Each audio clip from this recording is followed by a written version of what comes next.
Bueno, pues muy buenos días a todos. Bienvenidos a este desayuno de CEDE. Hoy nos acompaña Francisco Riveras, presidente ejecutivo de Gestamp, elegido mejor directivo del año 2017 por la Asociación Española de Directivos. Yo tuve el placer de ser parte del jurado de AED y por ello me hace mucha ilusión tener la oportunidad de presentarle hoy. En la ceremonia de AED recuerdo cómo Francisco nos definió su apuesta por un estilo de liderazgo en donde el proyecto común esté por encima de las ambiciones personales de los que dirigimos, puesto que solo de esta manera, poniendo el proyecto por delante, es como podemos lograr que la compañía sea sostenible en el tiempo y genere valor para los clientes, empleados y accionistas. Francisco Riveras nació en Madrid, es licenciado en Derecho y Ciencias Económicas y Empresariales por ICADE, segunda generación de una empresa familiar, Gombarri, fundada por su padre a finales de los 60. Él creó en 1997 Gestamp Automoción, uno de los mayores fabricantes de acero para coches del mundo. Lideró la internacionalización de la compañía, que hoy está presente en 21 países, con un centenar de plantas de producción, 13 centros de I+D y un capital humano de 40.000 empleados. Gestamp en 2017 facturó 8.200 millones y hoy cotiza en bolsa. Es un ejemplo de marca España del cual nos tenemos que sentir orgullosos. Los que le conocen dicen que es un hombre discreto, con pasión por estar cerca del cliente y al que le preocupa hacer las cosas bien. Francisco Riveras es además presidente del Instituto de Empresa Familiar, consejero en Telefónica, CIE Automotive, Global Dominion Access y SIE Acero. Hoy nos hablará de Gestamp, desarrollo estratégico a largo plazo. Francisco, cuando quieras.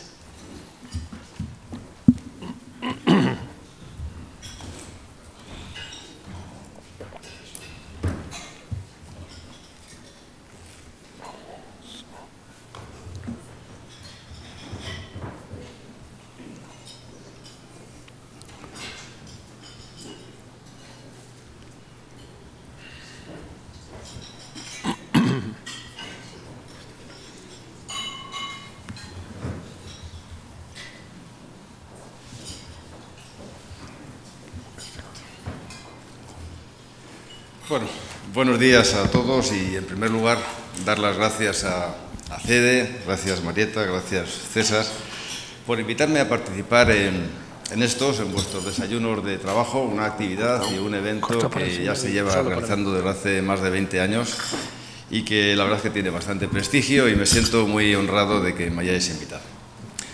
Seguramente hoy la verdad es que creo que estaremos todos de acuerdo en que nos encontramos ante una coyuntura, una situación a nivel político y a nivel económico y a nivel global, por bastante incertidumbre y de bastante inestabilidad, ¿no?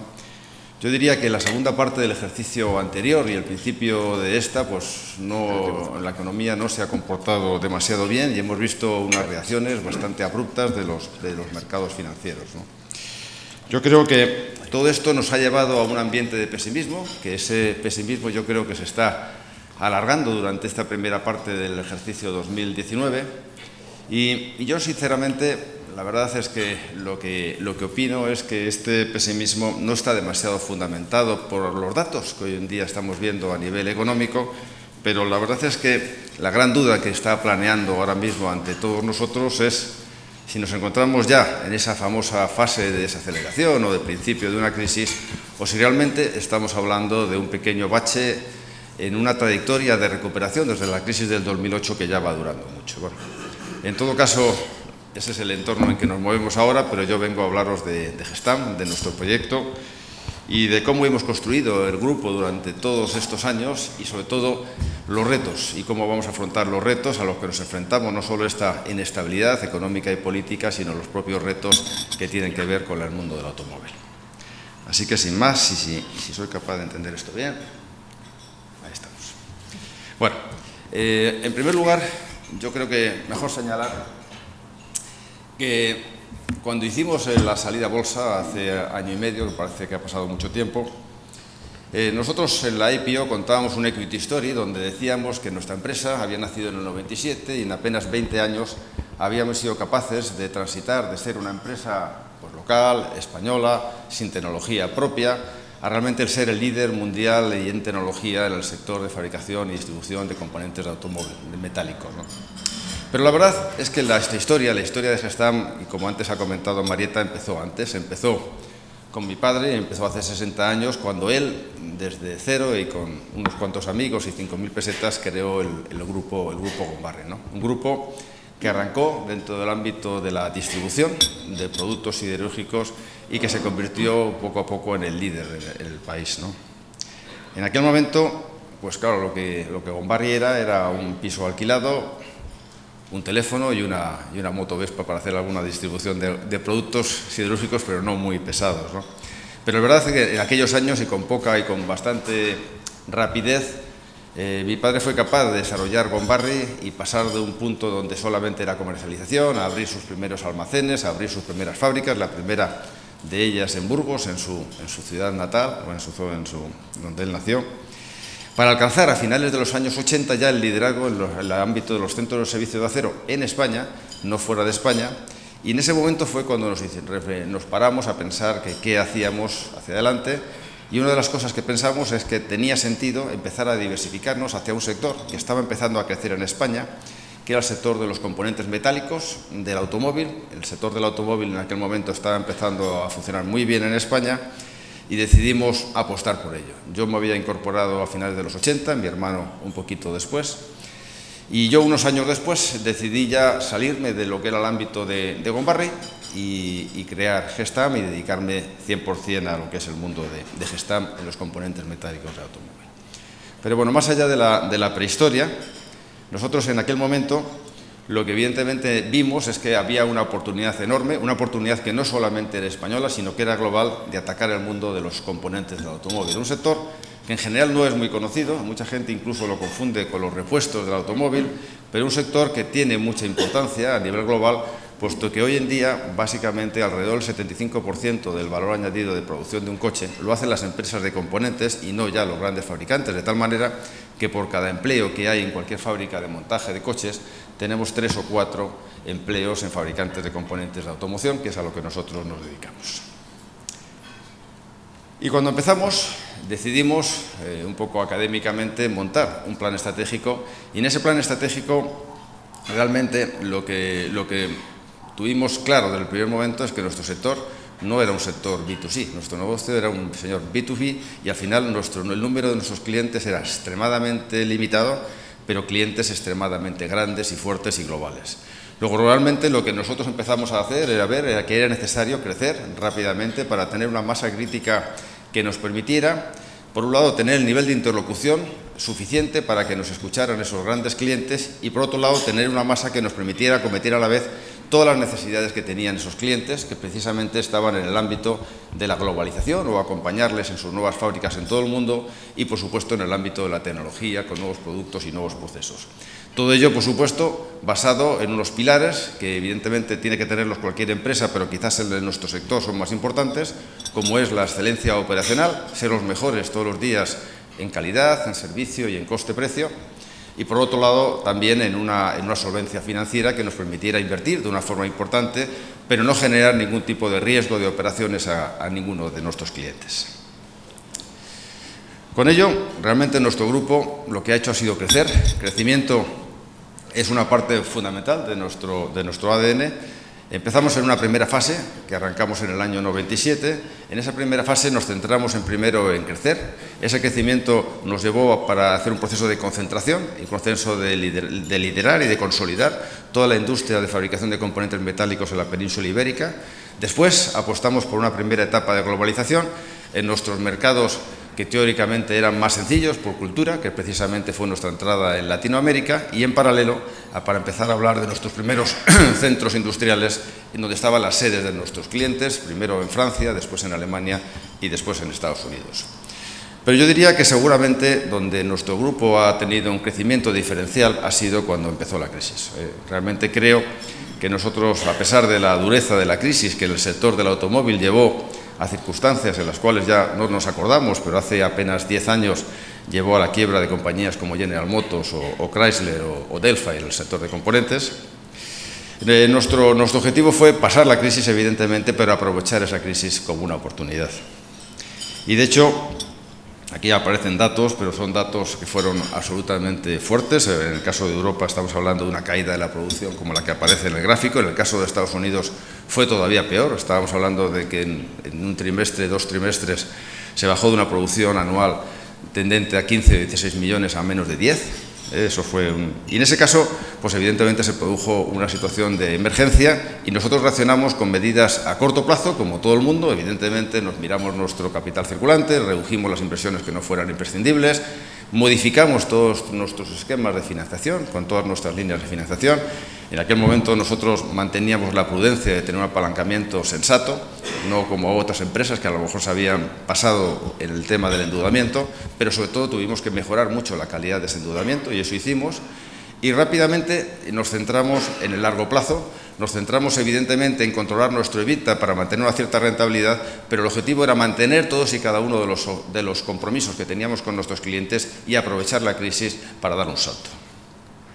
Desde entonces hemos abierto muchos, y cuando digo muchos digo más de 25 centros Greenfield en todo el mundo, no ya en los mercados que estaban maduros, sino aquellos mercados que iban a crecer.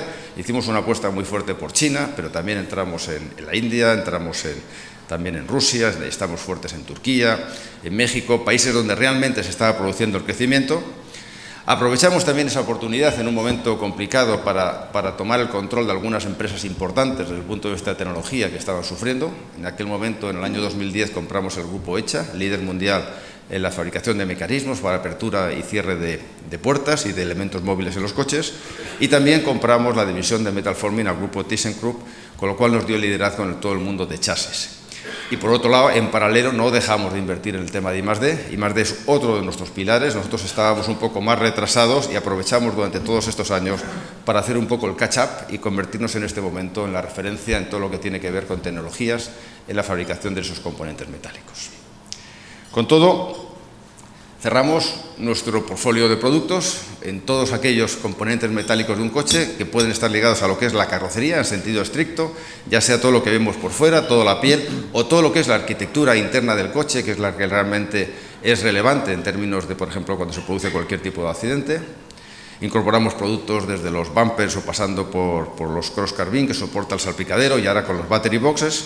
Nos hicimos también en una de las posiciones más importantes a nivel global en todo lo que tiene que ver con el chasis, tanto delantero y trasero, y como digo, a través de la adquisición de ECHA nos hicimos líderes mundiales en la fabricación de mecanismos, en bisagras, en checks y ahora en mecanismos automáticos como el Power de Liftgate.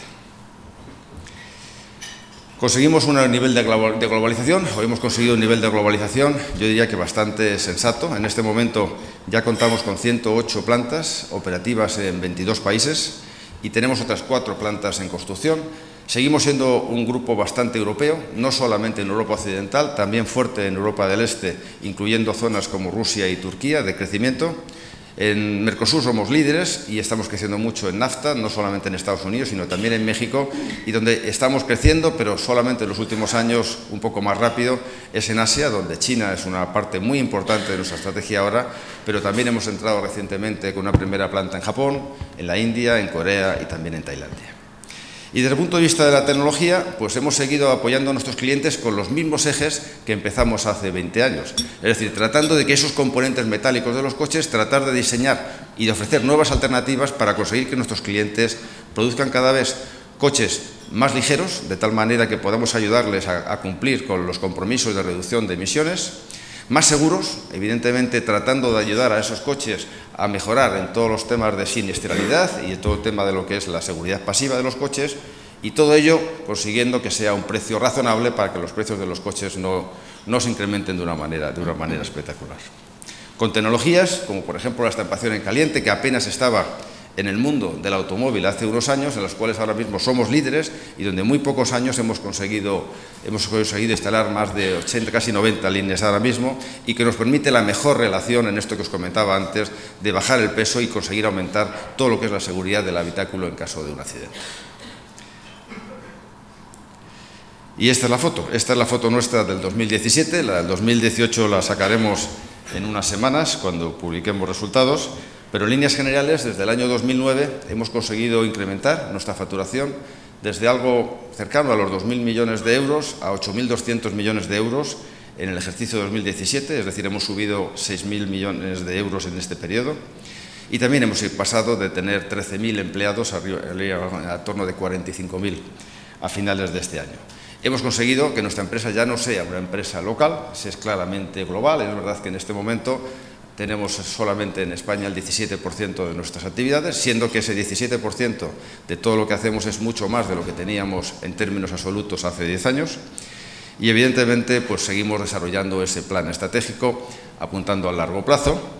Pero en el 2017, otro hito importante para nosotros, tomamos la decisión de la salida a bolsa. Nosotros, desde el inicio, la familia había mantenido una posición de control y habíamos tenido un socio de acompañamiento fiable, que era el grupo ArcelorMittal, a nivel siderúrgico, pero pensábamos que había llegado el momento de salir a bolsa, no solo por el tamaño de la empresa y el número de personas que teníamos, sino porque pensábamos que era la única manera de verdad de a largo plazo tratar de conseguir atraer y retener el mejor talento para seguir creciendo hacia adelante y evidentemente para conseguir otros potenciales ventajas como vías de financiación, como la posibilidad de conseguir ser reconocido por el mercado con estándares de transparencia y de gestión como mucho más razonables, y todo ello basándonos en la idea de que una empresa familiar tiene que siempre asegurar a todos sus equipos la trascendencia, el supervivir o sobrevivir a largo plazo.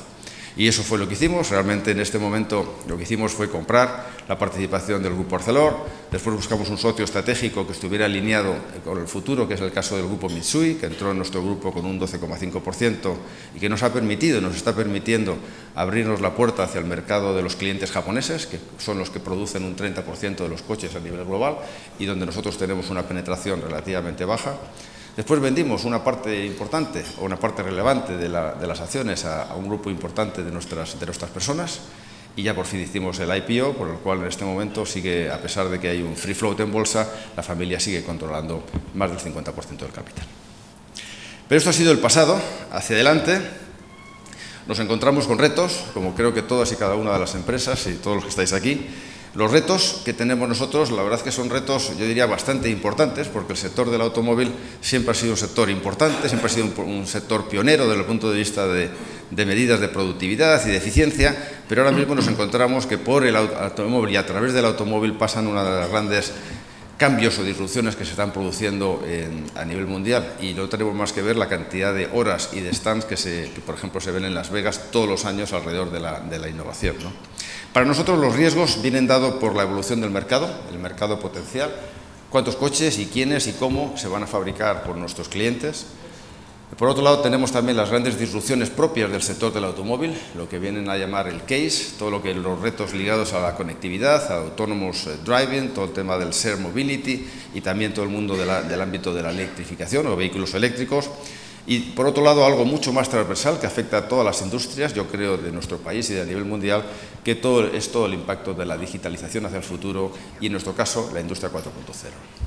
Desde el punto de vista de mercado, la verdad es que se habla mucho de que los jóvenes europeos ya no quieren comprarse coches y ese tipo de cosas, pero lo cierto es que todas las proyecciones que hacen los organismos internacionales apuntan a que si bien hemos crecido desde hace 20 años, el crecimiento de producción de coches o de vehículos ligeros ha sido en torno al 3%, los últimos años el crecimiento ha sido algo menor, como veis aquí en torno al 2%, para el año 2022-2023 se apunta a un crecimiento adicional de en torno al 2%, es decir, crecimiento en la fabricación de vehículos ligeros sigue produciéndose. Lo que se ha producido, evidentemente, es un gran cambio en la distribución geográfica de dónde se venden y dónde se produzcan esos coches. En este gráfico, aunque se ve un poquito mal, vemos que en el año 2005 el 72% de todos los coches del mundo o todos los vehículos del mundo se fabricaban en los maduros, es decir, estábamos hablando de Estados Unidos, estábamos hablando de Europa Occidental y estábamos hablando de básicamente Japón. En el año 2021 esto va a ser de 72%, va a pasar al 43%, y esos países de alguna manera emergentes o en desarrollo, como queramos llamarlo, ya se producirán 57%, tendiendo a 60% de toda la producción mundial. Estamos hablando de que en este periodo, por ejemplo, China en el año 2005 En China se producían en torno a 4 o 5 millones de vehículos y el año pasado se produjeron en China más de 27 millones de vehículos, lo que supone casi un 30% de la producción mundial.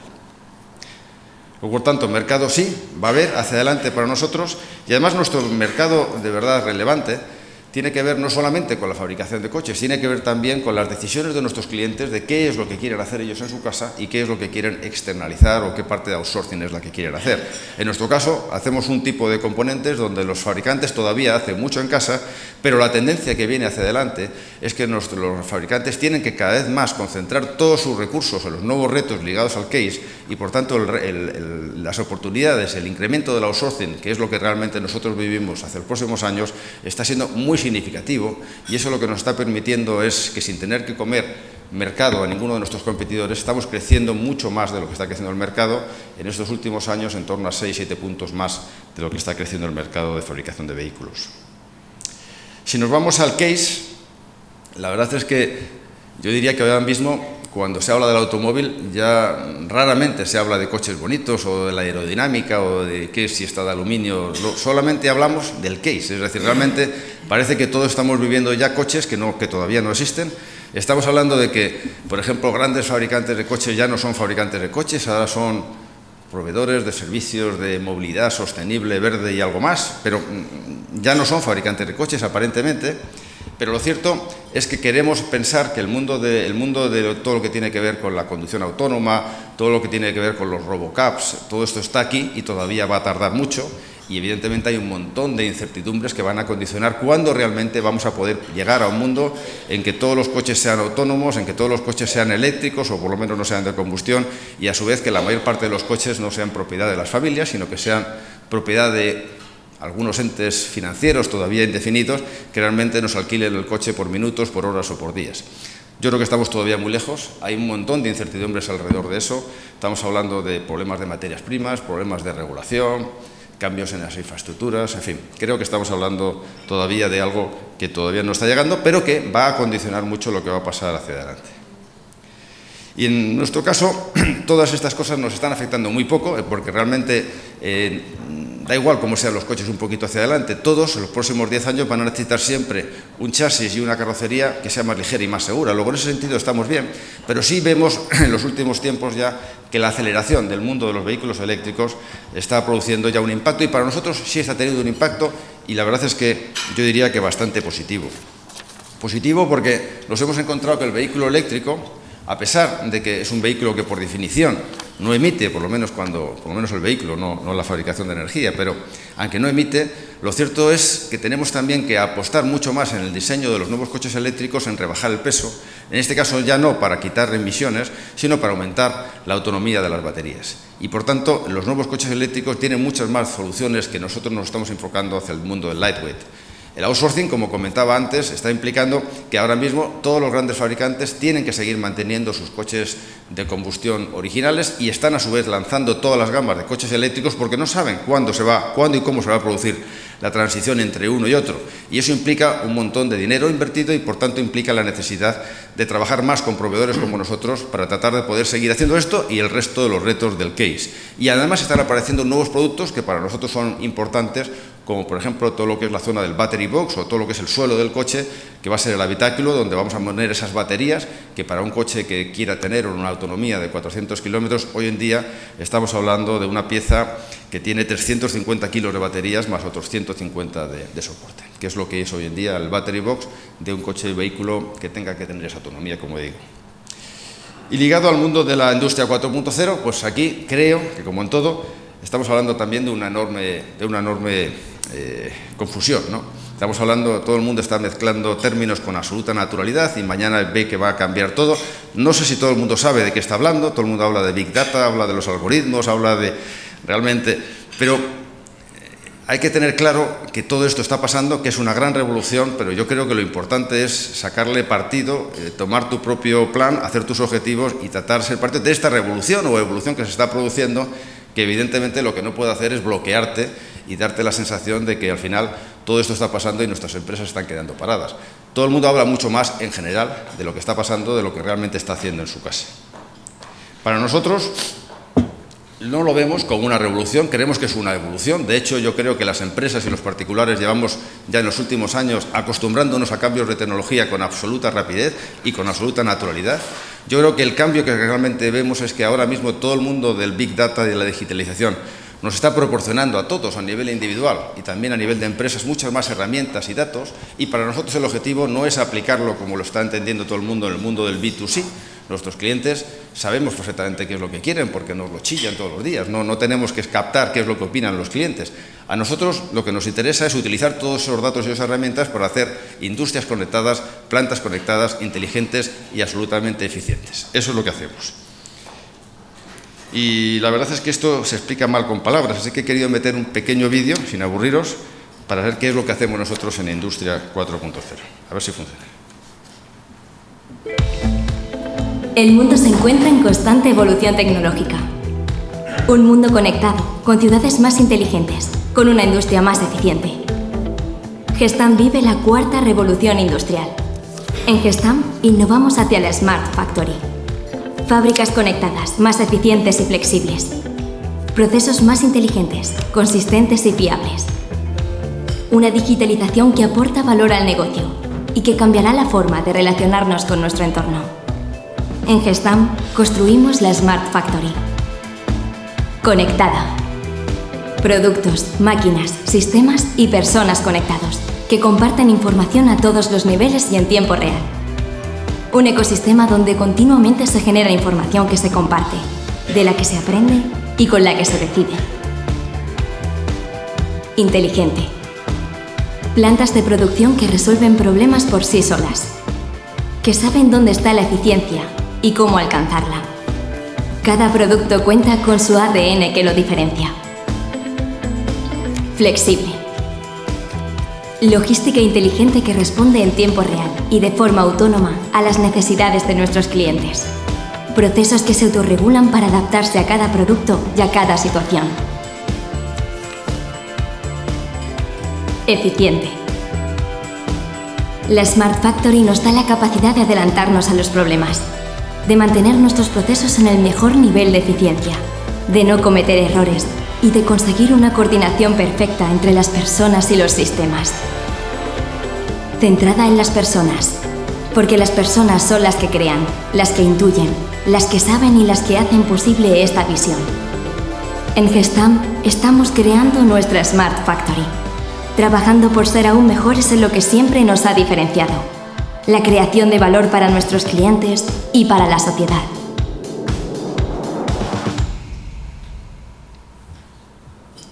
Bueno, perdonad el rollo, pero es que es muy difícil explicar la Industria 4.0. Yo creo que así seguro que entendéis un poquito más lo que estamos haciendo. Creo que es un reto fundamental y creo que todos estamos yendo muy despacio. Tenemos que acelerar mucho más, pero no es fácil empujar la Industria 4.0 porque no es un desarrollo vertical, es un desarrollo que viene desde fuera, con muchas empresas y mucho un modelo colaborativo complicado que a nuestras empresas nos cuesta. Pero bueno, estamos avanzando en ello. Y nada más por mi parte, básicamente volver a señalar que mantenemos la estrategia, más o menos en líneas generales, muy parecida a la que teníamos cuando realmente arrancamos el proyecto en el año 97, tratando de seguir ayudando a nuestros clientes en lo que necesitan, seguir ayudándoles en nuevas plantas en diferentes partes del mundo, con desarrollos tecnológicos y productos que permitan o que nos ayuden a que ellos fabriquen coches y diseñen coches más ligeros y más seguros, con los pilares de la excelencia operacional y la solvencia financiera.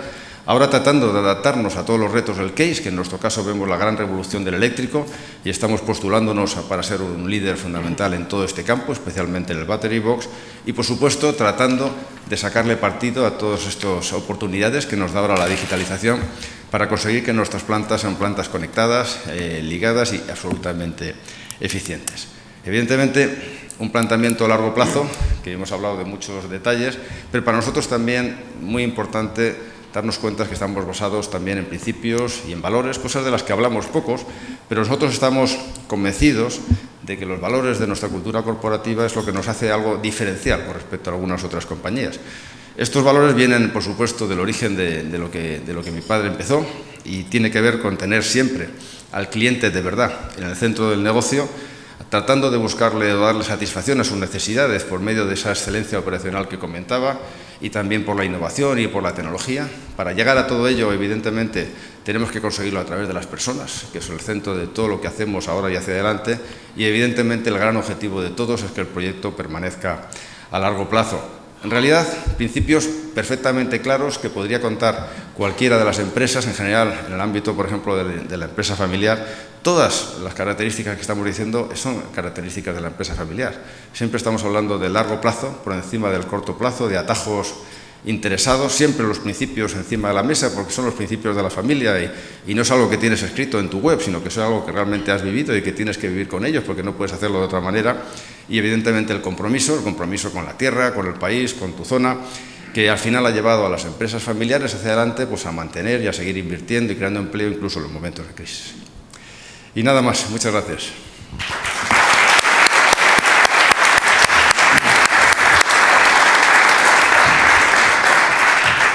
Muy bien, pues empezamos el turno de preguntas.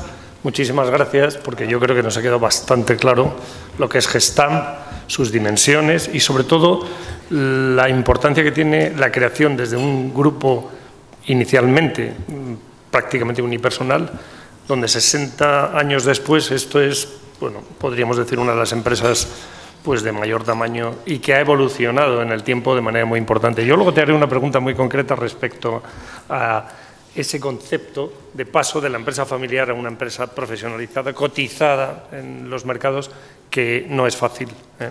Pero bueno, vamos a empezar. Si hay alguien más que tenga preguntas, allí al fondo. Vamos a empezar por la parte más geográfica. Y dice, ¿cómo ves el futuro de África, sobre todo Marruecos, en el sector del automóvil? ¿Está en la estrategia de Gestamp? Bueno, la verdad es que África es la gran oportunidad o la gran sorpresa en general del mundo y a nivel económico. Cuando vemos las últimas proyecciones que se producen en el tema del crecimiento demográfico mundial para los próximos 30 años, vemos que ya la gran parte de ese crecimiento ya no va a ser China, ya no va a ser Asia, va a ser África. Y eso va a generar un montón de retos y de dificultades para todo el mundo y también oportunidades. Nosotros, en nuestro caso, por nuestro modelo de negocio y por el tipo de productos que hacemos, nosotros tratamos de colocar nuestras plantas cerca de donde se producen los coches. Y hasta este momento, realmente en África se están produciendo muy pocos coches. Estamos hablando de un centro en la zona de Sudáfrica, bastante estable y que no está creciendo en los últimos años. Y recientemente se están empezando a abrir algunas fábricas, por ejemplo en Marruecos, y nosotros ya hemos apostado por estar en Marruecos, y este año inauguramos ya nuestra primera planta en África, que será en Marruecos, porque ahí están ya trabajando de forma importante nuestros clientes, el grupo Renault, Nissan y también el grupo Peugeot Citroën, ¿no? Luego estaremos, y en tanto en cuanto nuestros clientes decidan abrir otros centros de producción, que lo harán dentro de unos años, en ámbitos como, yo qué sé, podría ser Nigeria, que va a ser un país, ya es un país enorme en términos de población, pero que va a ser un país tremendamente grande de aquí a 20 o 30 años, pues seguramente se harán fábricas de coches en Nigeria o se harán fábricas de coches en el eje de Kenia o Tanzania y en otros sitios, y ahí estaremos. Evidentemente hay muchas incertidumbres, que es precisamente lo que está llevando a nuestros clientes a no montar fábricas en África, pero es una cuestión de tiempo y nosotros lo que no vamos a hacer es ir delante, nosotros iremos justo al lado de ellos. Muy bien, pues siguiendo con el posicionamiento geográfico, la siguiente pregunta dice, ¿qué opina del control de China sobre las materias primas necesarias para las baterías de los coches eléctricos? Pues es una preocupación. Si queremos verlo en el ámbito defensivo, para Europa, pues siempre es una preocupación. Lo que yo creo que estamos hablando de un gran cambio tecnológico, que por ejemplo es el vehículo eléctrico, y lo que yo creo que está pasando es que China está apostando por el vehículo eléctrico con mucha más decisión de lo que está apostando el resto del mundo. Están tomando decisiones concertadas, también es verdad que su sistema permite ser a lo mejor más rápidos en ese punto de toma de decisiones, pero lo cierto es que hoy en día, este año, por ejemplo, en fabricación de vehículos eléctricos puros, pues seguramente más del 50-60% de esos vehículos se fabrican en China. Y no se fabrica por Tesla, que hablamos mucho de Tesla, pero al final estamos hablando de China, que está claramente teniendo ese liderazgo y, por tanto, si realmente en paralelo están tomando posiciones en el control de materias primas en sitios complicados, como puede ser todo el tema relacionado con el cobalto, pues evidentemente lo que vemos es un plan bien trazado para ser líderes mundiales en la fabricación de vehículos eléctricos. Yo creo que Europa y Estados Unidos lo que tienen que hacer es no quejarse de esto y tratar de tener planes ordenados y agresivos para ser líderes también en la fabricación de coches eléctricos. Muy bien, seguimos con China. ¿Cómo afectará a Gestamp la tensión entre USA y China y los cambios y los controles en los aranceles? La verdad es que el tema de aranceles en el último año principalmente está provocando una revolución en lo que es el tema de los mercados financieros y la opinión de los mercados financieros sobre el sector del automóvil. Y la mayor parte de ellos tiene que ver con Estados Unidos, pero curiosamente el mundo del automóvil y todo el tema de la discusión de tarifas entre Estados Unidos y China no es lo importante. Realmente no existe hoy en día comercio, ni importaciones ni exportaciones significativas entre China y Estados Unidos. El dato es que China creo que exportó el año pasado 100.000 coches a Estados Unidos, lo que estamos hablando de algo que es absolutamente ridículo. Y Estados Unidos sí exportó 200 o 300.000 a China, con lo cual creo que la batalla no tiene que ver con el mundo del automóvil. Lo que sí es verdad es que Estados Unidos desde hace muchos años es un importador neto de vehículos. Tuvo una batalla, el señor Trump, en el mundo de NAFTA, porque los principales coches vienen precisamente de México y de Canadá. Esa batalla está resuelta, sin demasiados problemas. Ahora, evidentemente, habrá otra batalla con Europa y también otra batalla con coches que se están importando de Japón y de Corea. Ya lo veremos, pero se va a mezclar todo. Seguramente ahora mismo lo que está saliendo en la prensa de la discusión sobre los tarifas o aranceles de Estados Unidos y Europa tiene que ver no solamente con el automóvil, sino con otros ámbitos de la economía global y jugarán con monedas de cambio, ¿no? Pero si hemos entendido bien tu exposición, yo te he entendido que en 2005 China producía 4 millones y pico de coches y ahora produce 27. Pero también veo que la mayor parte, quitando esos 100.000 que exporta, bueno, a Estados Unidos, no sé cuánto más al resto de países, pero parece que es para demanda interna, ¿no? O sea que China está creciendo, pero se está retroalimentando respecto a la demanda que tiene dentro del país.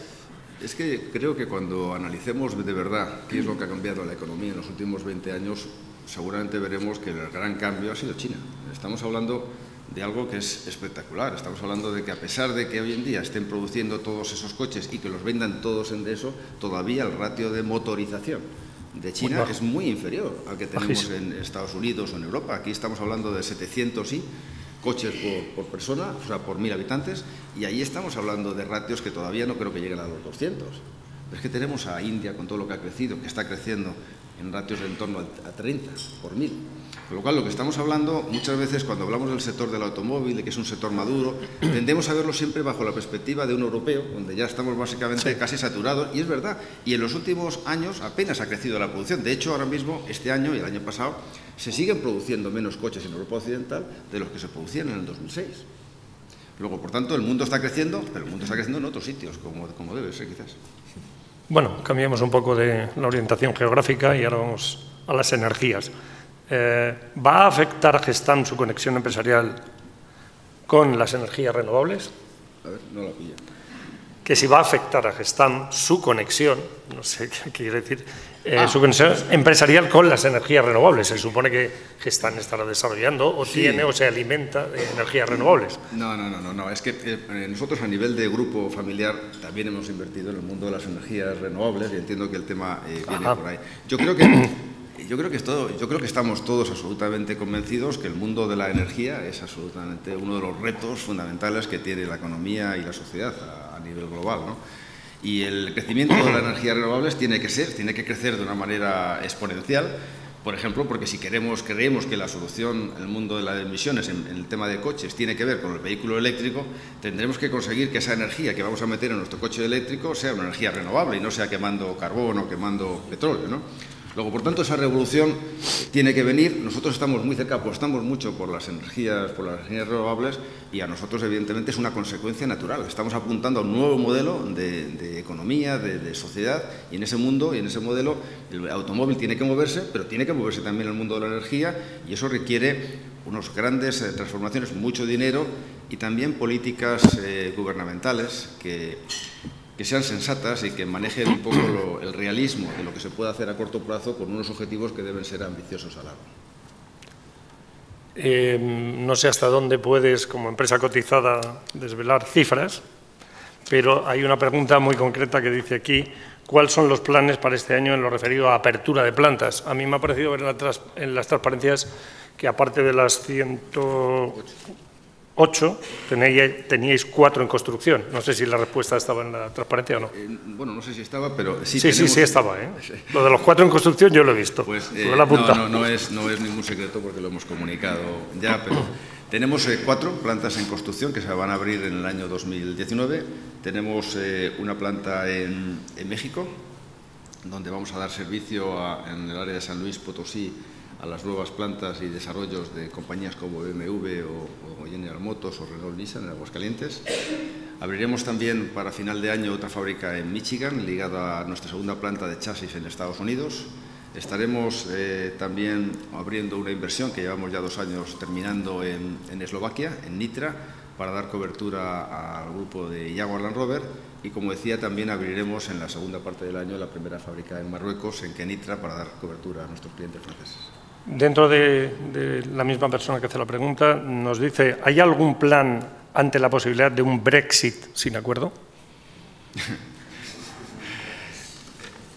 No sé, la verdad es que llevamos tanto tiempo haciendo planes y cábalas que ya es difícil decir algo nuevo, ¿no? Lo que es cierto es que nosotros lo que esperamos es que de una manera u otra se produzca algo de sentido común, ¿no? Y el sector de automóvil, en este caso concreto, no es ni bueno ni malo ni para Europa ni para Inglaterra, porque en Inglaterra hay un sector del automóvil que se ha desarrollado bien este tiempo y que producen coches, producen, por cierto, un 15% menos de lo que producían antes de que se empezara a hablar del Brexit, pero realmente Reino Unido es importador neto de coches y principalmente de Europa, con lo cual no creo que a ninguna de las dos partes precisamente quieran cargarse este sector, que es un sector intensivo en empleo. ¿Qué es lo que puede pasar a corto plazo? Pues vemos que a nuestros clientes están retrasando la toma de decisión del lanzamiento de los nuevos modelos, esperando a ver qué es lo que va a pasar, y es lógico y normal, y nosotros estamos esperando a ver qué es lo que hacen mientras tanto. Y luego están los temas operativos. Desde el punto de vista de tarifas, no sabemos qué modelo al final vendrá de tarifas, y a corto plazo pues están todos esos riesgos y un poco cataclismos que se habla de los camiones parados en la frontera, el tiempo que tal, la cadena de suministro, los stocks. Pues al final lo que terminamos haciendo las empresas industriales es incrementar algo nuestros inventarios y nuestros stocks y estar un poquito más cubiertos, porque más tampoco podemos hacer porque los problemas los tendrán nuestros clientes. Muy bien. Yo quisiera hacer un pequeño paréntesis respecto a una pregunta que yo quiero realizar, y es, como empresa de origen estrictamente familiar, hay una evolución en 60 años donde hace muy poco os habéis convertido en una empresa cotizada. Todo eso lleva aparejado 2 cosas. Una, un cambio del gobierno corporativo, donde entiendo evidentemente que la evolución pues pasa de, probablemente, no lo sé, administradores únicos, etcétera y tal, a un consejo de administración, a la profesionalización de ese consejo de administración. El choque entre la cultura de una empresa familiar y una empresa total y absolutamente profesionalizada, cotizada, etcétera, ¿fue algo que os costó asimilar o fue algo que, bueno, lo llevasteis muy planificado y muy sencillo?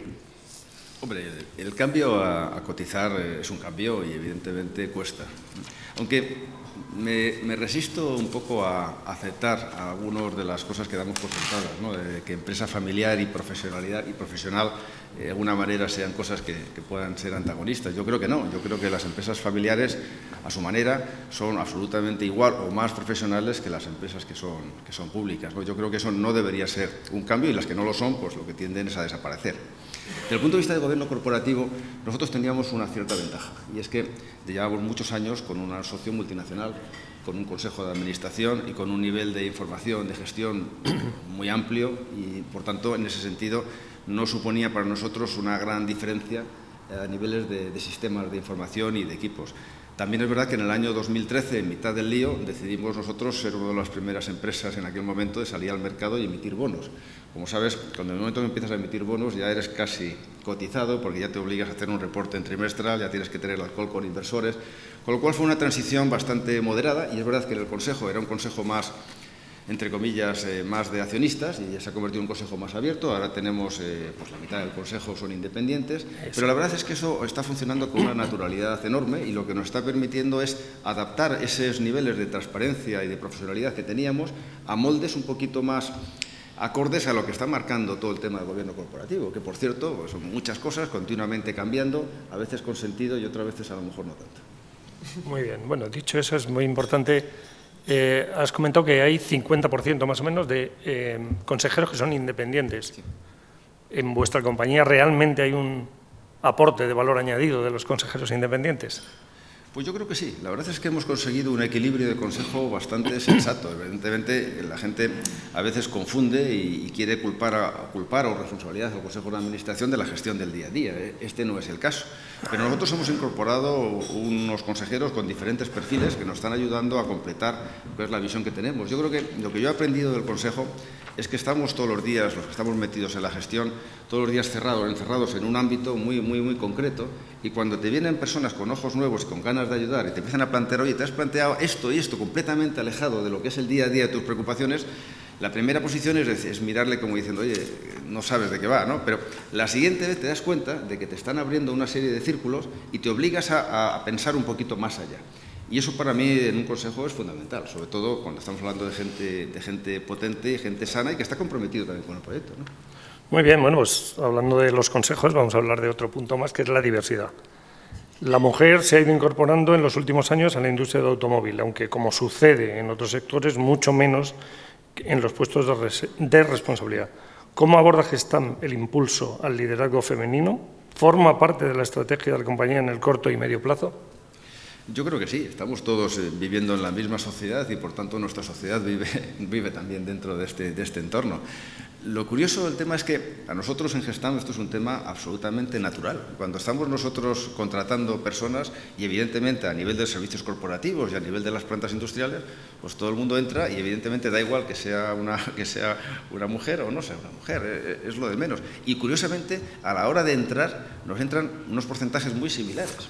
Curiosamente, luego van haciendo una labor perfectamente y luego nos encontramos que por diferentes cosas que no tienen que ver ni siquiera con la empresa, pues encontramos una falta de interés en algunos perfiles que son excelentes y que de alguna manera no conseguimos que den ese salto, porque cuando alguien ya tiene que dar el salto, pues tiene que ser ya global, tiene que viajar, tiene que moverse. Y yo creo que como sociedad lo estamos haciendo, pero tenemos que conseguir que la sociedad misma sea la que esto lo empuje. La empresa sola no lo puede hacer, tiene que hacerlo la sociedad desde abajo. Y eso es lo que nos tiene a nosotros preocupados, que un montón de talento que viene desarrollándose fenomenal, luego le cuesta dar el último paso. Es verdad que en nuestras plantas industriales, en lo que es a nivel de trabajo, hasta ahora era un sector a lo mejor menos atractivo para mujeres, pero hoy en día la verdad es que eso no es así y tenemos en muchísimas plantas, en muchas partes del mundo, donde tenemos incluso más mujeres que hombres. Pero el problema no viene por ahí. El problema es qué es lo que tenemos que hacer como sociedad en conjunto para que una vez que dejes de entrar y que hay unos buenos niveles de formación y de motivación, una vez entrado aquí no quieran dar el salto para convertirse en primeros ejecutivos de las empresas. Para mí eso sí me preocupa. Bueno, pues siguiendo con el governance y la cultura de las compañías, preguntan cómo se maneja la cultura de una empresa global en los diferentes países del mundo. ¿Existen programas internos de cohesión, visión, misión de los valores de la empresa? Pues la verdad es que es uno de los temas que más nos preocupa porque es muy complicado.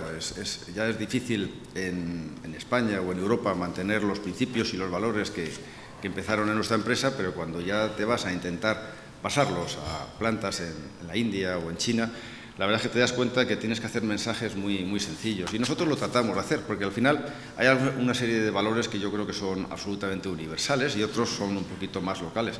Nosotros, una de las cosas, por ejemplo, que hacemos, que quizás sea una tontería, pero que a mí personalmente me gusta y me parece útil, es que tenemos un cuadro de mi padre en todas y cada una de las plantas a nivel mundial. Muchas veces pasan los chinos o los indios, se quedan mirando a este hombre, no saben quién es, pero al final lo que tienes que tratar es de conseguir sintetizar los valores y los principios que tú quieres hacer en algo para que la gente lo pueda captar. Y luego, evidentemente, es complicado. Y, sinceramente, cada vez que aumentas en la globalización, lo difícil es mantener una cultura base fuerte, unificada, porque al final es lo que te da la diferencia, como decía antes, con respecto a otras empresas, ¿no? Muy bien. Pues ahora hay una pregunta que dice ¿por qué piensa que la revolución 4D no es una revolución y un cambio disruptivo, sino una evolución a medio plazo? Porque parece que una revolución tiene que tener un antes y un después, ¿no? Y yo creo que estamos aquí en una evolución tremenda. Yo ahora mismo no sé si estamos en el 4.0 o en el 3.5. Evidentemente mucha gente lo mezcla con temas como robotización. Todas las fábricas del automóvil desde hace muchos años están absolutamente robotizados y no por eso hay menos empleo. Y lo que yo digo es que realmente estamos acostumbrándonos como sociedad y como personas a cambios tecnológicos fundamentales, realmente, pero todos los días.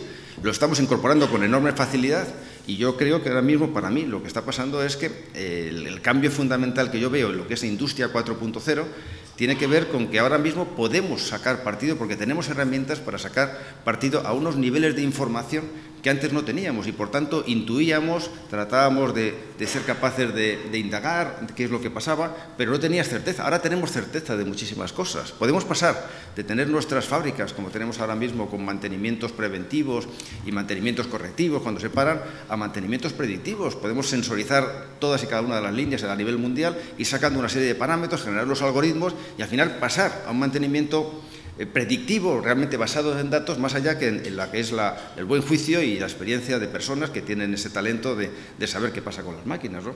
Yo creo que eso es lo que yo estoy diciendo, por eso creo que no es algo especial. Estamos hablando de ser capaces de meter modelos de utilidad para utilizar todas esas herramientas y datos que nos están viniendo todos los días.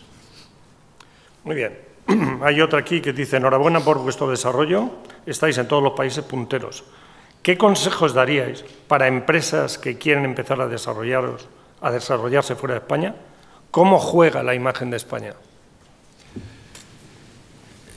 Es difícil. En todos estos años se habla mucho de la globalización como una manera de solucionar la crisis, ¿no? Yo siempre he sido negativo con respecto a eso. Yo creo que una empresa tiene que afrontar la globalización en el momento en que está bien y no que está mal, porque la globalización, mientras que consigues algún éxito, cuesta mucho dinero y esfuerzo, y tienes que afrontarlo en el momento en que tienes una cuenta de resultados en tu casa relativamente armada, ¿no? Pero yo diría que la principal clave para saber si una empresa debe globalizarse o no es entender si esa empresa es verdaderamente competitiva y es capaz de ofrecer productos y servicios que puedan competir a nivel mundial. Porque si no, la globalización fuera hace el mismo frío que aquí. Nadie te va a regalar absolutamente nada. Entonces, si esa empresa realmente tiene una capacidad de ofrecer servicios que por precio o por tecnología son diferenciales, lo que tiene que hacer es desarrollarse y rápidamente, porque hoy en día, si no se desarrolla rápidamente y de una manera global, estará perdiendo oportunidades. Ahora bien, si esas ventajas que tienen están muy ligados a un mercado geográfico, yo creo que lo mejor que pueden hacer es no globalizarse. Bien. Una que va de materias primas, dice: ¿tiene previsto Gestamp entrar en la utilización de metales ligeros para las carrocerías, aluminio o composite? Bueno, nosotros en la estrategia nuestra de reducción de peso, de lightweight, trabajamos con todos y cada uno de los materiales. Es verdad que nosotros arrancamos en el mundo del acero, porque el acero y sobre todo las soluciones de aceros de alta resistencia ligados a tecnologías como la estampación en caliente es hoy en día la solución más eficiente para bajar el peso con un coste asumible. Cuando nos vamos a otro tipo de materiales, pues claro, estamos hablando de materiales que tienen un coste extremadamente alto. Y estábamos hablando también de materiales que evidentemente te pueden dar una mayor posibilidad de bajar el peso. Hay coches premium que pueden adaptarse y utilizar cada vez más aluminio o composites o incluso magnesio, lo que haga falta, pero lo que sí es cierto es que hay que buscar siempre ese ratio. Nosotros entendemos que ahora mismo las soluciones de estampación en caliente con acero son muy válidas, pero si seguimos avanzando en todas esas restricciones en las emisiones en los próximos años, vamos a ver una industria europea que necesariamente tiene que fabricar muchos más coches eléctricos rápidamente y que tiene que conseguir bajar dramáticamente, y por tanto estamos hablando de soluciones más caras, pero soluciones donde ya sean soluciones híbridas en las cuales podamos tener aceros de alta resistencia con soluciones de aluminio. Nosotros estamos trabajando mucho en ello. La carrocería de las berlinas, de los segmentos premium, ya hoy en día son de aluminio, lo que es la parte externa de los coches. La parte estructural del coche tiende a ser todavía de aceros de alta resistencia, pero cada vez nos encontramos que cuando diseñamos estamos hablando de un mix de soluciones híbridas donde metemos acero y aluminio. Luego, para nosotros no es un problema. Nosotros somos líderes mundiales también en lo que es la estampación de carrocerías de aluminio. Toda la fábrica esta que abrimos ahora en Eslovaquia, es el 75% de esas carrocerías de Jaguar Land Rover van a ser todas de aluminio. Una pregunta de carácter ecológico. ¿Se sabe ya el problema que pueda representar las baterías de los vehículos desde el punto de vista ecológico, sostenibilidad, si consideramos que puede haber millones de ellas? Pues yo creo que no. Yo creo que no se está dando una visión global a todo el problema de las emisiones y todo el problema de la energía y todo lo que tiene que ver con la reciclabilidad de las baterías. Yo sinceramente creo que si estamos pensando en 1 millón de coches eléctricos, todo va bien. Pero si estamos hablando de que queremos que un 20% de los coches dentro de 10 años se fabriquen, sean eléctricos, estamos hablando de 25 millones de baterías. Insisto, estamos hablando de baterías que son 350 kilos de peso en un coche para conseguir ser un Tesla o un e-Pace, hoy en día tiene más o menos eso. Con lo cual, cuando estamos hablando de poco no es un problema, pero cuando estamos hablando a nivel global vamos a tener que pensar en la reciclabilidad, vamos a tener que seguir pensando en qué pasa con esos materiales raros, el cobalto y dónde está, en el Congo, qué vamos a resolver, y por supuesto la reciclabilidad, porque esto no es una batería de un teléfono que puedes quitar y poner otra, estamos hablando de todo el suelo de un coche. Por tanto, estamos hablando de algo que no va a ser nada fácil de asumir y que yo, por lo que estoy leyendo, no existen más que planteamientos parciales, pero no planteamientos a gran escala. Es igual que si pensamos en la movilidad compartida. Todo el mundo habla de Uber y tal, está muy bien, pero estamos hablando de algo que es muy pequeño. Si estuviéramos hablando de que el 50% de las familias a nivel mundial no tuviera un coche en propiedad, tendríamos que estar cambiando de un paradigma completamente diferente. Estaríamos hablando de que todas esas familias liberarían una gran parte de su patrimonio, que no sé qué es lo que harían con ello, y estaríamos hablando de que alguien, que no sé quién es, y evidentemente no son compañías de alquiler de coche, tendrían que tener trillones de dinero para tener esos coches en disponibilidad, porque los fabricantes de coches no tienen balance. Pero claro, si hablas de un 1% o un 2%, todo vale, pero pasémoslo a gran escala y veremos que hay muchísimas cosas de estas que todavía no están resueltas. La tendencia actual de desplazamiento hacia el coche eléctrico afecta positivamente a Gestamp. Entiendo que la pregunta se refiere más a lo que hemos visto, sí, y a lo que es ahora la gama de productos y servicios que da Gestamp respecto al coche eléctrico, donde cambia brutalmente. No hay motor de combustión, no hay una cantidad de piezas, el coche se simplifica de manera clara. Entonces, preguntan si Gestamp se puede ver afectado por esta tendencia. Para nosotros es una oportunidad. Hay otros fabricantes de componentes que hacen temas más ligados a powertrain y que evidentemente pues, les va a afectar despacito y gradualmente en los próximos años, pero les va a afectar. En nuestro caso no, porque a nosotros nos da igual hoy en día que el motor sea de gasolina o de diésel, y cuando venga el eléctrico también. Cambia la configuración del coche, sí. Por ejemplo, el centro de gravedad del coche ya no está como está hoy en día con un motor que te pesa 350 kilos en el morro del coche. Estamos hablando de una pieza de 500 kilos que tienes en el suelo, con lo cual la gravedad cambia. Estamos hablando de que al no tener ese motor delante, cuando estés hablando de un choque delantero, pues tienes que conseguir piezas que te protejan más porque ya no tienes el motor entre los ocupantes y el golpe. Estamos hablando de cosas que cambian, pero para nosotros son cosas que no son fundamentales porque se trata de seguir diseñando esos coches para tratar de conseguir lo mismo, bajar el peso y aumentar la seguridad y hacerlo a un coste económico. Y para nosotros lo que estamos viendo es que esos coches eléctricos tienen que desesperadamente bajar el peso, porque hoy en día es una de las claves fundamentales para aumentar la autonomía de esos coches, y por otro lado, oportunidades, como señalaba antes, que el Battery Box, que no teníamos y que ahora creo que puede ser un tipo de negocio para nosotros a largo plazo y que aspiramos a ser líderes globales. Muy bien, aquí hablan del aumento del outsourcing. Dice, no ha mencionado el riesgo de trade wars en su negocio, tampoco del cambio de tendencia en el global supply chain, a fabricar en casa por la menor ventaja de los costes en los países emergentes. ¿Podría darnos su opinión? El aumento de outsourcing. ¿El riesgo de que se reduzca el outsourcing? No, el cambio de tendencia de la cadena global de fabricación a fabricar en casa por las ventajas de los costes en los países emergentes. En realidad, lo que estamos viendo, como comentaba, es que los grandes fabricantes tienen ahora mismo una situación, yo diría, compleja. No creo que sea mala, porque vamos a tener grandes triunfadores en un mercado donde va a haber un montón de oportunidades, pero tienen el reto ahora mismo de afrontar a todo a la vez unas grandes inversiones. Tienen que sacar y diseñar coches eléctricos a la vez que mantienen coches de combustión, tienen que comprar empresas que tengan que ver con el tema del autonomous driving y tienen que estar invirtiendo en muchas cosas. Tienen que tener algunas redes también, y algunos han comprado algunas empresas de de movilidad compartida.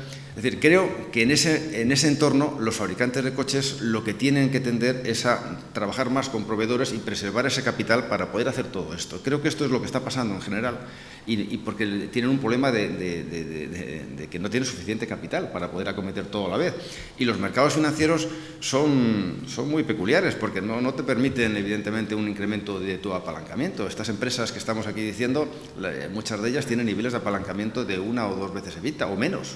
Es decir, estamos hablando de un reto muy fuerte y yo creo que el incremento de outsourcing va a ser una tendencia absolutamente clara y nosotros lo vemos. Nosotros vemos que todos y cada uno de nuestros clientes que antes hacían muchas piezas dentro de su casa, hoy en día no se lo plantean en tanto en cuanto haya un proveedor capaz de dárselo como un coste variable y evitarse esa inversión para invertir en otras cosas. Esa es una tendencia que vemos absolutamente clara para los próximos años. ¿Qué oportunidades ve usted para las pymes industriales españolas en el plan de expansión global de Gestamp como proveedores posibles de Gestamp? Pues yo creo que es una oportunidad, pero la verdad es que lo estamos haciendo ya desde hace muchos años. Ya donde vamos, a nosotros nos gustaría llevarnos a nuestros proveedores en los cuales tenemos confianza. Y en algunos casos lo conseguimos, hacemos de ese efecto tractor y evidentemente siempre en condiciones adecuadas de mercado. Y nosotros lo que damos es planteamientos a largo plazo que permitan a una empresa que quiera trabajar con nosotros trabajar en un marco de largo plazo que le permita invertir. Ahora bien, esa empresa tiene que tener una masa crítica suficiente para ser capaz de gestionar de una manera eficiente en aquellos países donde estamos, de la misma manera que lo hacen en España. Y ahí es donde entramos en problemas de que algunas de nuestros grandes proveedores pues no tienen una escala suficiente para poder afrontar esta globalización y aunque tú les puedes dar una oportunidad de que vayan, a ellos les está costando un poquito de más. Pero no cabe la menor duda que a nosotros lo que nos encantaría es allá donde vamos ir con nuestra base de proveedores globales, porque el mismo problema que tienen los fabricantes de coches los empezamos a tener nosotros. Nosotros empezamos a tener que sacar mucha más de parte de lo que hacemos ahora porque tenemos muchas oportunidades, tenemos que centrarnos en el ámbito más tecnológico y la parte, entre comillas, más básica, lo que queremos dárselo es a proveedores. Luego eso es una tendencia en dos vías, ¿no? Es el camino natural, ¿no? Bien. ¿Cree que hay serias amenazas contra la globalización dadas las evoluciones geopolíticas? ¿Qué impacto pueden tener? Yo creo que es muy difícil pensar en ponerle puertas al campo, ¿no? Pero es verdad que después de estos últimos 2 años de cambio, un poco giro en la política de la administración americana, estamos empezando a ver que puede ser que todo el tema del comercio global no esté bien tratado y seguramente estamos viendo muchos países y muchos gobiernos que están tratando de lanzar el mensaje hacia sus electores a nivel doméstico de que la globalización puede ser mala y que es mejor centrarnos y solamente poner delante a nuestro país y olvidarnos del resto. Yo creo que eso no ha funcionado en la historia nunca, pero a corto plazo sí está sirviendo para que en este mundo donde estamos hablando de un crecimiento de los populismos en sentido amplio, pues lo que estamos viendo es que eso está dando votos y eso está permitiendo, por ejemplo, unas elecciones en Estados Unidos que hemos visto y estamos hablando de otra serie de tendencias también en Europa, por los cuales todo aquello que sea cerrar fronteras y protegernos a nosotros es bueno. Yo espero que el sentido común prevalezca y que no nos metamos en una espiral de proteccionismo, porque al final lo que conseguiríamos es que el crecimiento mundial se ralentizara y eso sería malo para todos, con independencia de que seguro que habrá una serie de peleas y de mejoras que convendrá y seguramente Estados Unidos estará encantado por hacer. Vuelvo otra vez a recordarte como empresa cotizada, que bueno, aquí están hablando de temas ya muy específicos que tienes evidentemente la potestad de contestar o no. Dice, ¿cuál de los objetivos de apalancamiento, cuál son los objetivos de apalancamiento previstos para los próximos años? Net debt sobre EBITDA. ¿Tienen previsto subir su grado de rating a investment grade? Bueno, mientras si nosotros crecemos al ritmo que estamos creciendo, no es fácil porque al final eso tiene que ver con el nivel de apalancamiento que tengas, ¿no? Nosotros hemos querido durante estos últimos años aprovechar este posicionamiento para crecer más que el mercado. Otras empresas han aprovechado para reducir su deuda. Nosotros creemos que existe una oportunidad y a pesar de que ahora mismo esté todo el mundo preocupado sobre los sectores que son cíclicos o no cíclicos, nosotros creemos que estamos en un momento clave y que no es momento para frenar las inversiones. Dicho esto, desde el primer momento, nosotros siempre hemos dicho que nosotros tenemos que estar basados en uno de nuestros pilares, es la solvencia y es la estabilidad, porque nuestros clientes nos están dando una responsabilidad enorme, ¿no? Antes de la crisis, nosotros teníamos unos niveles de apalancamiento de en torno a 2,2, 2,3 veces EBITDA y en aquel momento nos tildaban de poco menos que de timoratos, ¿no? Porque todo el mundo tenía mucho más. Ahora resulta que lo que se está hablando es que tendríamos que estar más bien en 1,5. Bueno, nosotros lo que creemos es que tenemos que tener un nivel de endeudamiento correcto, bien armado, a largo plazo, bien diversificado por las fuentes de financiación.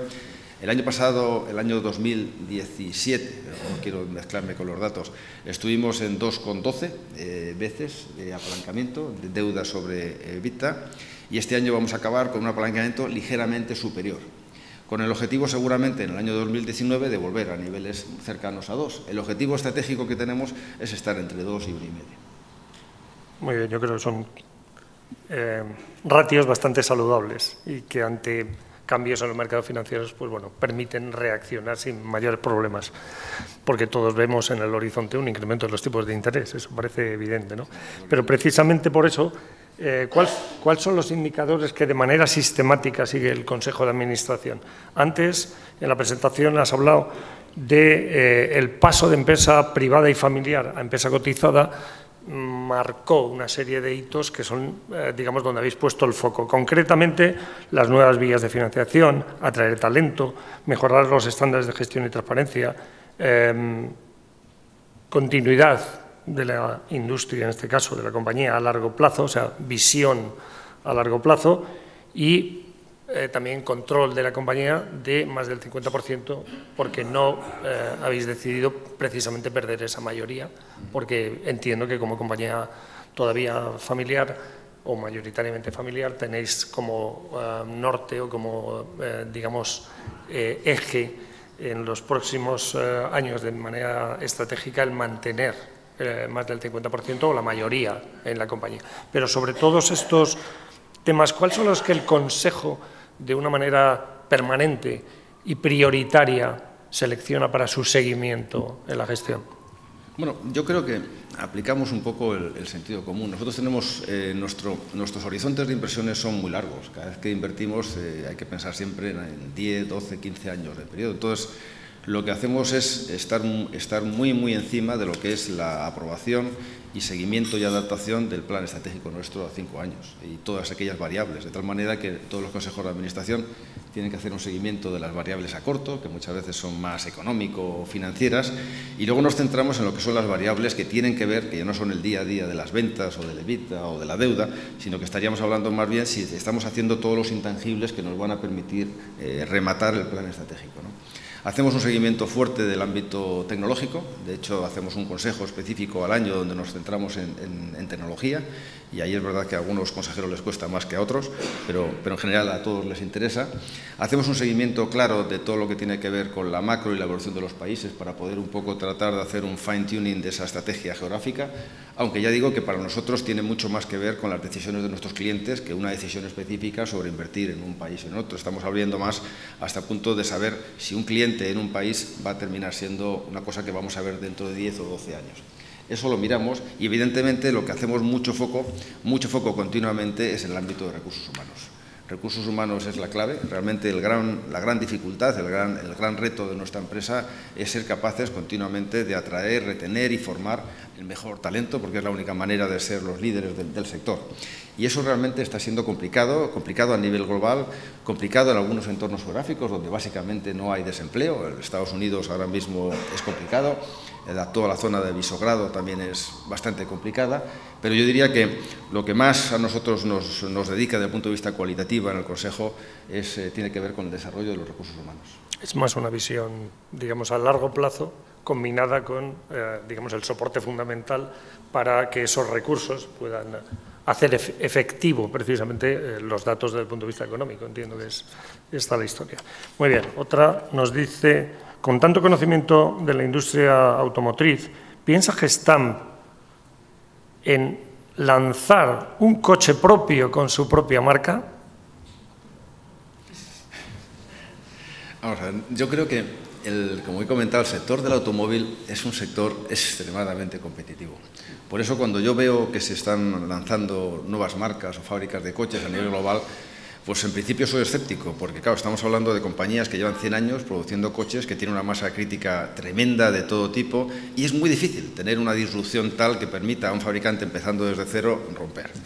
Y en nuestro caso todavía más, porque estaríamos evidentemente enfrentándonos a competir contra nuestros clientes. Tenemos 10, 12, 15 clientes a nivel mundial y no tendría mucho sentido. Es verdad que algún competidor nuestro sí se ha metido un poquito en esas historias, pero a nosotros nos parece una barbaridad. Tenemos un campo de crecimiento enorme en lo que hacemos. De hecho, tampoco tenemos previsto incrementar nuestro rango, nuestro portfolio de productos, porque es que es muy difícil ser el mejor en un determinado nicho y mañana pasar a hacer plásticos o pasar a ser volantes o neumáticos. No lo es. Tenemos los contactos comerciales, pero nosotros tenemos que ser líderes desde el punto de vista tecnológico y yo creo que es muy complicado saber de todo y nosotros desde luego sabemos de lo que sabemos. Porque aquí habla no solamente de un coche, habla del coche, del autogiro, se supone que son coches voladores, o algún otro medio de transporte individual o masivo.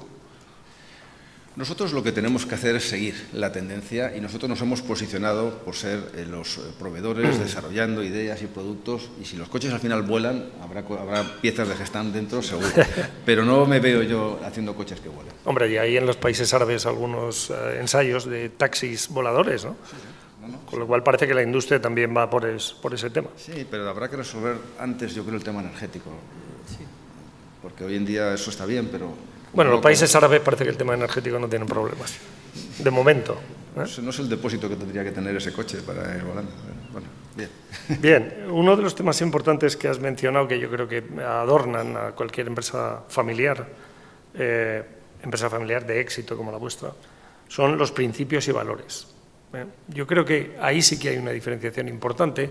Estamos viendo en los últimos años donde los ejecutivos se concentran mucho en el muy corto plazo, en sus objetivos personales y en sus bonus, y yo creo que en una empresa familiar es justamente todo lo contrario.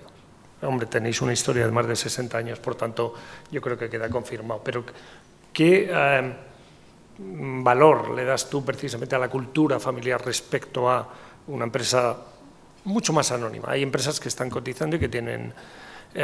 digamos, un retail en cotización de aproximadamente el 70, el 80%, con lo cual no manda nadie, bueno, siempre manda alguien, ¿no? Pero en una empresa familiar yo creo que se distingue claramente de una empresa de este tipo y, por tanto, sus directivos, y más si son de la familia, el foco en cuanto a los principios y valores es muy, muy diferencial respecto a empresas, digamos, con un mayor grado de individualización en lo que se refiere al accionariado. Yo soy un convencido de la empresa familiar y por eso me he enmarcado en el tema de la presidencia del Instituto de Empresa Familiar, con lo cual no soy parte objetiva, ¿no? Pero yo estoy absolutamente convencido de que más allá, que es verdad que las empresas familiares pueden tener a veces problemas, ¿no? Problemas a veces derivados de la propia familia y que a veces hay gente que habla de falta de profesionalidad o falta de meritocracia. Lo cierto es que si esos temas relacionados con la familia se solucionan, lo bueno que tiene la empresa familiar es que está orientada a largo plazo por definición, porque es la manera en la cual es el patrimonio de la empresa y es parte de lo que has creado. Con lo cual, todos esos atajos a corto plazo o ese foco solamente exclusivo en el tema de la rentabilidad a corto plazo, pues no lo tienes, porque tú lo que estás haciendo es algo de un patrimonio a largo plazo y un proyecto que ha nacido, que has heredado, que tienes que empezar hacia adelante y no te importa tanto eso. Es verdad que cuando te metes en bolsa cuesta más estar un poco inmune a esa necesidad de tener que presentar resultados trimestrales. Pero yo creo que nosotros, por ejemplo, lo estamos haciendo. Somos bastante independientes en el planteamiento a largo plazo. Y luego los principios y los valores. Es verdad que todo el mundo, o sea, yo veo y todo el mundo está hablando de sus principios y valores, en todos los sitios están escritos. Yo creo que muchas empresas familiares no los tienen ni siquiera escritos, pero esos principios y valores se notan, se ven, se palpan todos los días en la gestión. Y yo creo que esas empresas no, porque estarían renunciando a lo que es la esencia de la familia y no se saltan esos principios y valores. Más allá, insisto, de que siempre puede haber algún miembro de la familia que cometa algún error, pero lo tienen muy claro desde el primer momento. Y luego el compromiso. Es que tú no te sales de la gente que tienes alrededor, pues son tuyos. Estás en tu tierra, estás en tu pueblo, estás en tu país. Y por tanto, trabajas y te comprometes. Yo he visto las empresas familiares en la crisis han sido las únicas que de verdad han mantenido fuerte el empleo y han sido capaces también de invertir algo, lo que se ha podido hacer. Yo creo que eso es un valor importante para una sociedad y yo creo que para España también lo es. Y yo, desde luego, intentaré defenderlo. Yo creo que has hablado al principio, cuando hubo la transformación respecto a una empresa cotizada, las medidas que adoptasteis para precisamente poder llegar a ser cotizada. Y una de ellas hablabas de la reducción del circulante y del análisis, yo entiendo que muy profundo, sobre el CAPEX, las inversiones de la compañía, como uno de los elementos necesarios para dar ese paso hacia la cotización, ¿no? También porque os habría, y este es un problema de imagen que hoy tenemos que tener todo claro, os habría vías de financiación nuevas, porque la percepción del mercado tiene que ser de una empresa con valores, que tenga excelencia operacional, que, digamos, trate bien dentro de sus componentes a los recursos humanos, que tenga un horizonte de sostenibilidad, pero con un plazo a corto y a largo plazo.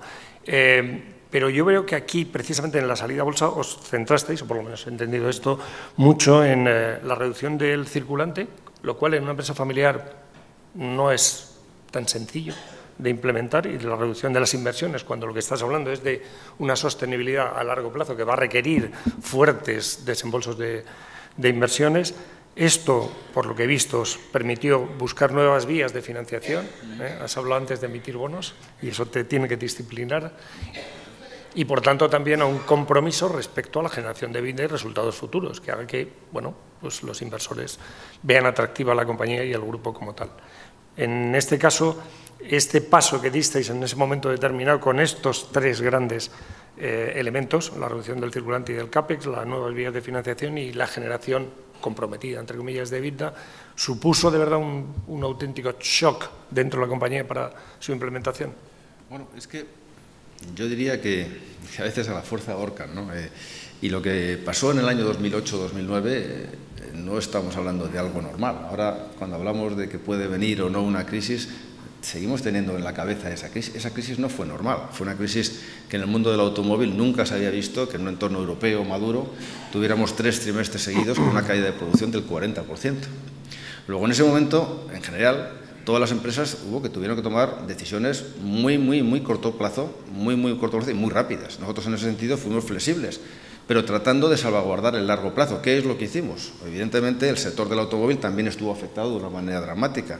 El planteamiento fue decir, oye, vamos a apostar por controlar el circulante, que el circulante en una crisis, curiosamente, es algo que te ayuda, porque claro, caen las ventas y todo es muy malo que caigan las ventas, pero tu circulante cae, mientras que tus clientes te paguen, que en este caso la verdad que nuestros clientes no suelen pagar siempre. Con lo cual ese no era un problema.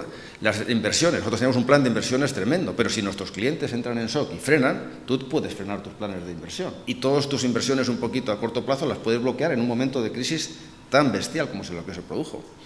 Y eso fue lo que hicimos. Y luego en paralelo te metes en tu cuenta de resultados y nosotros conseguimos ese año, en el 2009, nos cayeron las ventas, pero conseguimos mantener un EBITDA de 2 dígitos porque tuvimos unos niveles de flexibilidad enormes y porque pudimos jugar con esa flexibilidad a corto plazo. Ahora bien, cuando eso entramos, al final lo que se trataba era de correr más que tus competidores. Cayeron muchos, se abrieron un montón de oportunidades y en ese momento nosotros ya estábamos preparados para poder tomar las oportunidades que vinieron.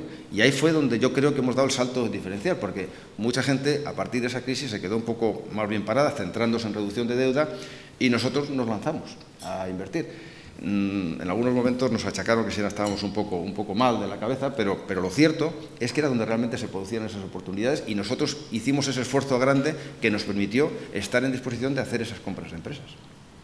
Bueno, yo creo que ha llegado el momento final de despedir el desayuno. Primero, darte las gracias porque yo creo que dentro de los ponentes que tenemos, tu claridad en la exposición y sencillez ha hecho que yo creo que casi todo el mundo haya entendido prácticamente el 100% de lo que se ha visto aquí. Felicitaros porque sois un grupo con 60 años que desde un origen unipersonal habéis pasado a ser un grupo a nivel mundial bastante grande y representativo, que habéis sabido capear además diferentes historias, como profesionalizaros, salir a bolsa, etcétera. También una crisis del sector en el año 2008, que fue verdaderamente preocupante. Habéis buscado, y esto sí que para las empresas familiares es importante, la internacionalización como paradigma del crecimiento. Si no he visto mal, el 18% de las ventas solo se hacen en España, es decir, yo creo que ahí claramente tuvisteis la visión de internacionalizaros y, por tanto, buscar el crecimiento pues, por vía exterior. Y los resultados no pueden ser mejores. Y, además, recientemente ha sido nombrado presidente del Instituto de la Empresa Familiar, lo que ratifica la solvencia y el criterio que habéis tenido en el desarrollo de una empresa familiar como la vuestra. Así que mi más sincera enhorabuena. Muchísimas gracias a todos. Gracias.